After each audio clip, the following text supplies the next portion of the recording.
Makalipas nga ang 2 linggo ay natanggap na ngayong araw ng Senado ang panukalang batas na 6.7 trillion pesos na National Expenditure Program sa 2026. Ang nasabing NEP ay pinabot ni DBM Secretary Amenna Pangandaman kay Senate President Cheese Escudero, Senate Majority Leader Joel Villanueva, Senate Committee on Finance Chairperson Senator Win Gatchalian at maging kay Senator Alan Cayetano.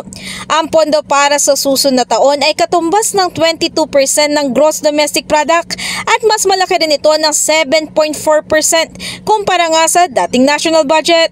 Bilang nasa kamay na ito ng Senado ay tiniyak naman ni Gatchalian na hindi niya nga hahayaan ang anumang insertion ng mga programa na hindi naman parte ng prioridad ng Pangulo.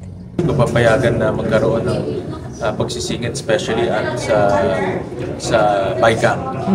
Yung BICAM will be limited to disagreeing provisions. Kung hindi tayo nag-disagree bago yun, hindi natin papayagan yun. Kasi doon talaga nagkakaroon ng malaking problema dahil pag dinagdag mo yun, babawas ka sa iba.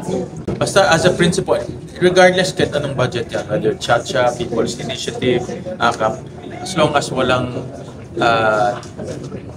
detailed plan at it wasn't a proposed plan from the executive, hindi natin pwedeng payagan na bigla nilang siya papasok sa BICAM.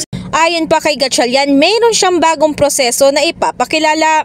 Mag-introduce ako ng isang bagong process, which is magkukonduct kami ng hearing to invite civil society organizations, NGOs, budget experts to a hearing. So ngayon, na-upload na yung NEP, pwede na mag-download ng publiko ang NEP, pwede na makita yung detalye. Hihingi kami sa kanila ng assistance on analyzing the NEP. So pwede silang mag-suggest, no? For example, pag nakita nila na masyadong malaki pa rin ang budget sa flood control. Kung nakita nila na yung flood control project sa lugar nila hindi maayos, pwede silang mag-comment. Kasi sa NEP, lahat to naka-upload na eh. No, yung NEP kasi will contain all the budget items all the way to the district. Maalala, una na nga sinabi ng senador na ipapatupad nila ngayon ang golden age of transparency sa pagtalakay sa national budget.